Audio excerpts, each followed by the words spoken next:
que Dieu même a honoré, que Dieu même a porté devant le diable. Mais cet homme, à un moment donné, était influencé par la paix. C'est pour cela que quand ses enfants sortaient, ils allaient se rencontrer avec d'autres enfants.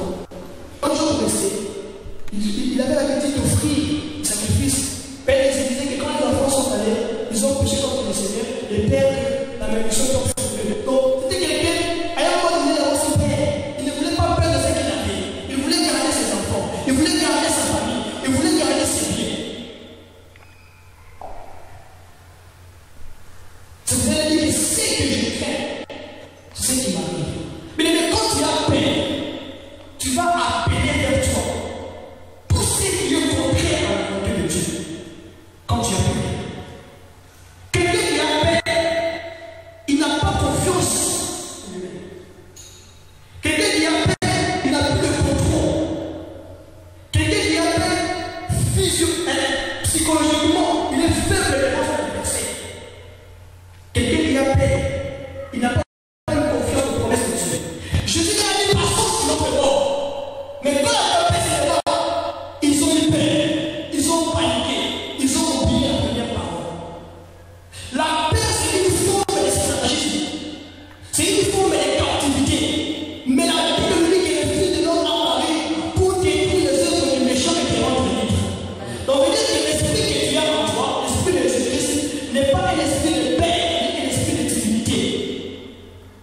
Quand la paix saisit la vie d'une personne, vous remarquerez qu'il y a des choses que quelqu'un peut faire facilement. Parce qu'il a paix. La personne ne fait pas la chose. La personne hésite, comme le passé nous avons enseigné quelques temps passé, à cause de la paix. Il y a des gens qui ont peur de dormir seul à la maison. Peur même de mettre de la lumière pendant la nuit. La peur est tout.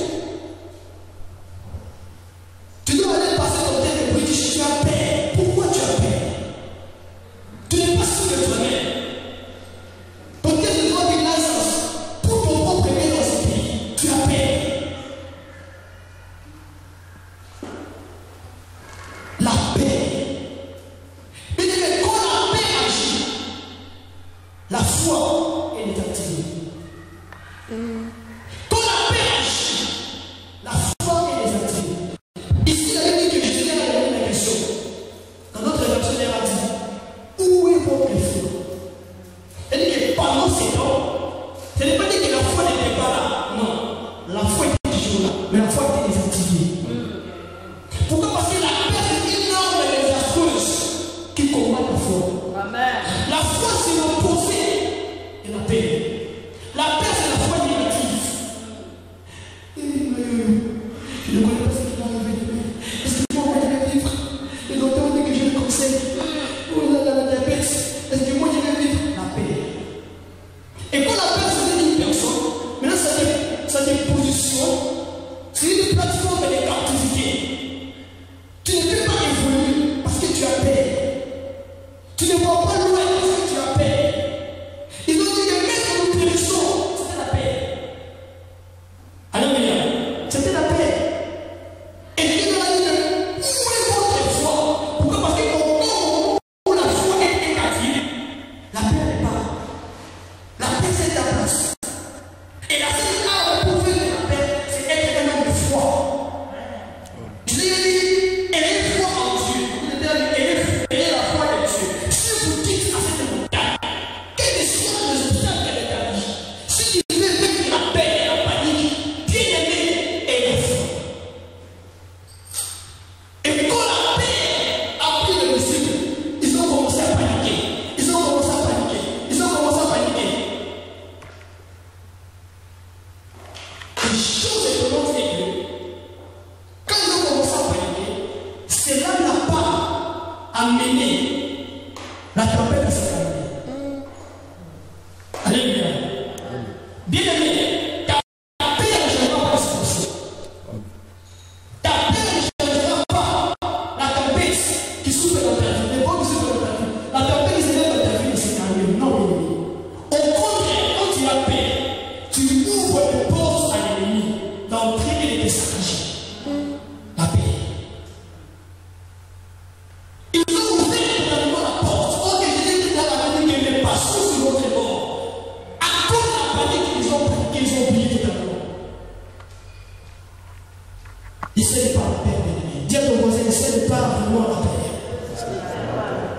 Dieu obligé de ne pas céder à la paix. Et toi aussi ne cède pas à la paix. Alléluia. Et comme vous êtes très la Bible, vous allez comprendre que les apôtres, avant même les apôtres, tous les gens que Dieu a travaillé à la Sainte Alliance, il y a une fois que les gens qui vont les pas. Pourquoi? Parce que Dieu sait que la c'est une arme désastreuse pour la vie de l'enfant de Dieu. La paix t'amène dans le cycle de la défaite. Quelqu'un qui a paix, c'est quelqu'un qui s'est envolé volontairement vers la défaite. Donc pendant que tu dis qu'il faut que je vais échouer parce que tu as paix. Tu dis que bon, okay, maintenant je vois que je vais échouer. Le prix de la vie c'est l'échec.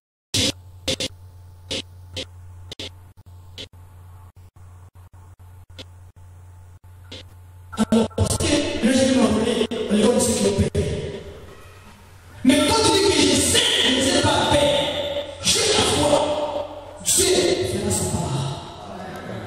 Quand la paix est bien-aimée, si Dieu n'y arrive pas, laisse Dieu combattre à ta faveur. Laisse Dieu prendre ses propres responsabilités.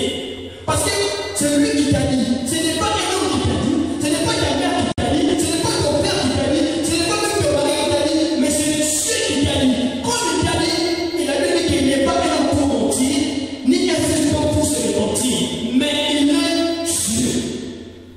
Alléluia.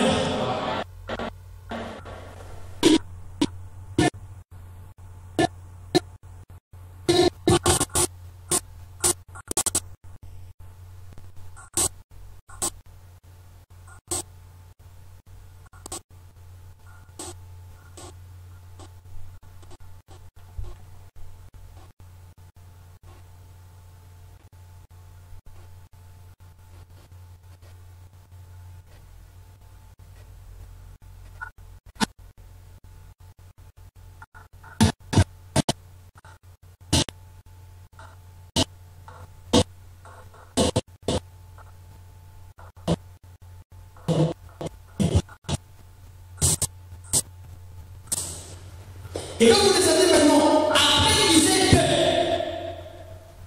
la Bible dit que Jésus est là. Parce que la tempête suffit. La part était déséquilibrée. Mais je ne connais pas l'état de ta part.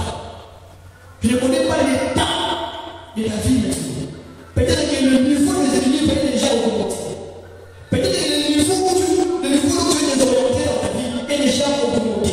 Mais laisse-moi te dire que quand Jésus s'est levé, quand Jésus s'est mis debout, il n'a pas commencé à condamner les disciples. Il n'a pas commencé à dire à Pierre, mais toi tu es expérimenté, tu as fait ce travail il y a quelques temps, mais pourquoi tu es... Non, Jésus n'a pas commencé à condamner les disciples. Mais quand Jésus s'est levé, la Bible dit qu'il déclara et il ordonna le silence. C'est ce qu'il m'a fait. Quatrième degré, quand la tempête est, après avoir passé de ces trois degrés, la quatrième étape commence à ordonner. On donne le silence. On donne le calme. On donne la fin. Dis assez, assez. Assez est assez. Enough is enough. Maintenant, il est temps d'avoir le silence dans ma vie. Jésus n'a pas commencé à condamner. Quand la tempête est dans ta vie, tu es prédit à courir vers les gens pour rencontrer les situations. Bien aimé, tu rencontreras celui qu'on ne rencontre pas. Tu demandes ton problème à celui qu'on ne dit pas. Parce que là, le problème que tu as, il y a une personne qui a la solution à ce problème. C'est Jésus qui nous adresse. Et la personne à qui tu te confies peut encore te détruire davantage. Parce que tu n'as pas le discernement. Quand la tempête élève, le point final, ordonne. Ne ferme pas de bouche, mais ordonne. Même si pour les autres, cela n'a pas marché. Pour les autres, cela n'a pas marché quelques temps passé. Mais pour toi, ce n'est pas le cas. Toi, ordonne.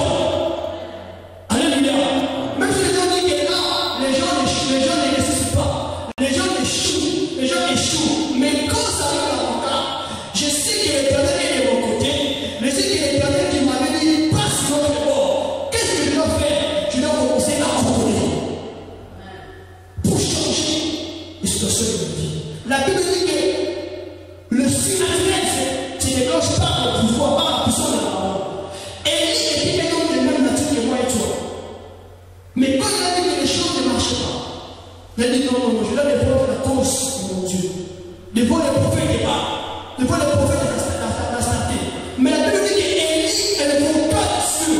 Elle évoqua le feu de Dieu.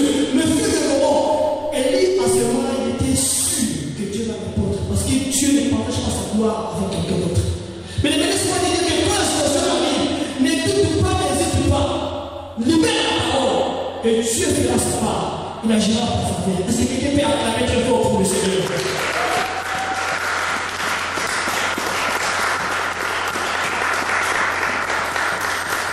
Tu as beaucoup croisé le pas d'aimer. Tu as minimisé ce problème qui était encore petit, mais aujourd'hui les problèmes sont devenus grands à cause de la négligence. Maintenant, c'est le temps où tu dois commencer à revenir. Ce n'est pas le temps de faire une prière d'adoration, non. Ce n'est pas le temps de rester calme et humble. Nos bien-aimés de l'autre côté qui croient que c'est Dieu de l'autre côté, non. C'est le temps où tu dois commencer à libérer la parole violemment. La Bible dit que depuis le temps de Jean-Baptiste jusqu'à nos jours, le royaume de Dieu est forcé. Et ce sont le péril qui s'en part.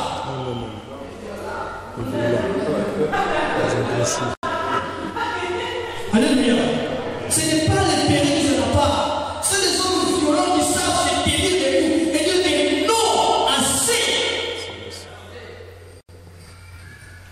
J'en ai marre de vivre cette situation. Je dois maintenant ordonner les changements dans ma vie. Je dois ordonner les changements dans ma vie. Aïe, avec les difficultés, l'opprobre, le riz, raillerie, sarcasme. À un moment donné, elle a dit non, je dois aller au temple. Elle a levé ses yeux vers le Seigneur pour parler avec son Père, ordonner. Et laisse-moi te dire que quand tu ordonnes, comme le cas d'Ézéchias, Dieu descendra et Dieu fera sa part. Quelqu'un peut se dire debout, nous allons prier le Seigneur.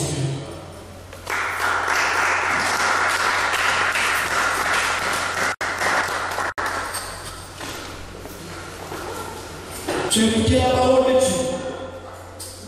Je ne vais pas te conduire dans la prière. Mais rappelle-moi seulement le point que nous avons développé cet après-midi. Commence maintenant à identifier les tempêtes qui souffrent dans ta vie. Ça veut dire prier plusieurs tempêtes. Ça veut dire 2, 3, 4 tempêtes qui souffrent dans ta vie. Commence maintenant à identifier ces tempêtes. La Bible dit que or à celui qui peut agir, qui peut faire par la puissance qui agit en nous. Tu as une puissance, tu as la puissance en toi, tu as l'option en toi, tu as le pouvoir en toi. Maintenant, la Bible dit que or à celui qui peut faire par la puissance qui agit en nous, infiniment au-delà de ce que nous demandons, ou par son, il peut agir dans ta vie. Il veut intervenir dans tes situations. Il veut intervenir dans tes problèmes. Il veut intervenir cet après-midi. Mais ce qu'il veut, que tu libères la parole. Commence à libérer la parole. Commence à libérer la parole. Libère la parole.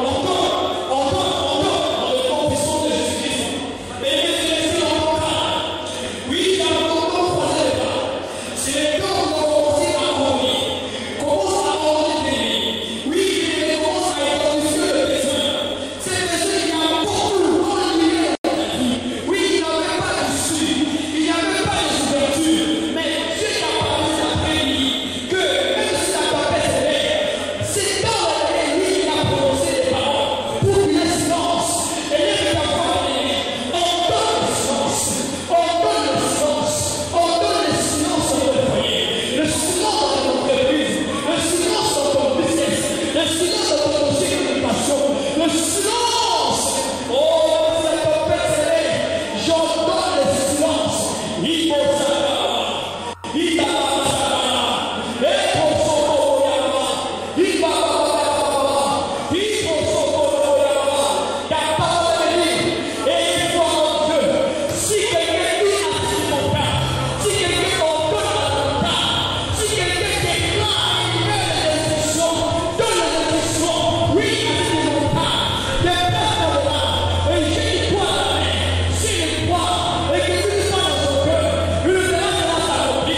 Tu vas mélanger les deux, c'est le point de prière.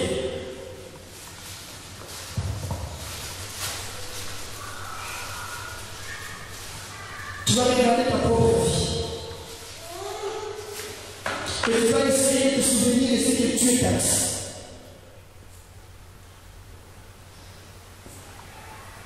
Et tu vas libérer ce point de prière.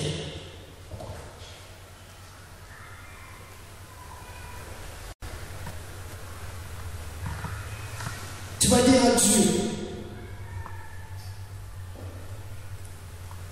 de te fortifier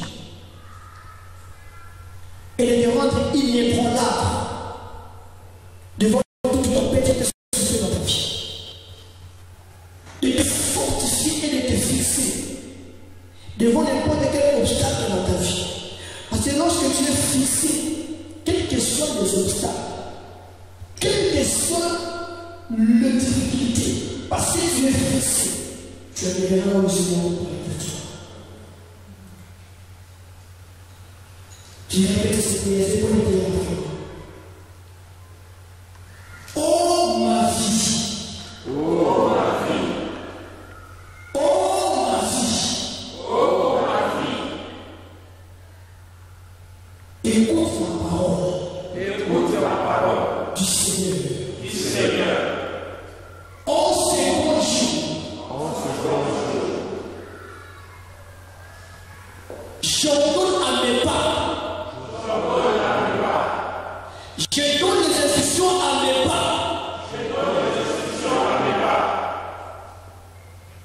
d'aller jusque vers ma destinée, d'aller jusque vers ma destinée.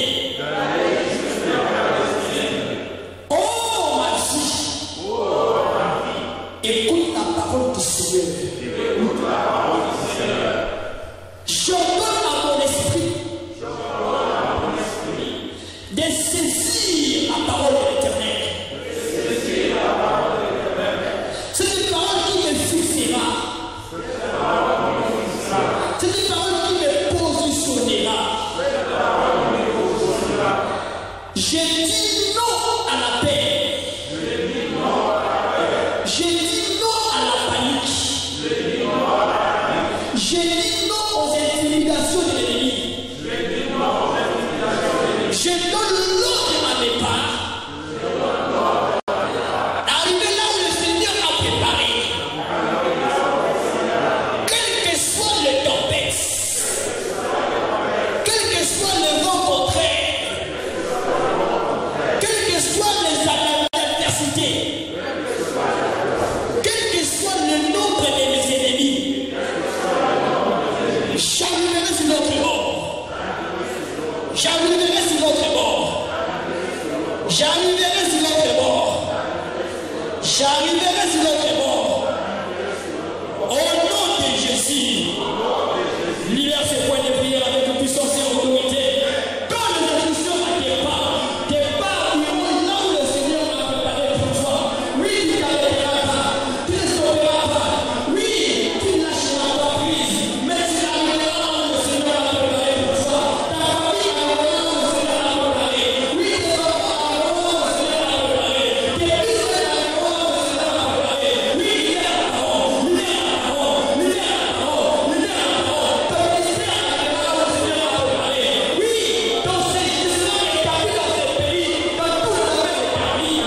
après-midi, au travers de la parole de ton rencontre les besoins de ton peuple et agis à leur. Dans le nom de Jésus, j'ai supplié Jésus. Merci Seigneur Jésus-Christ.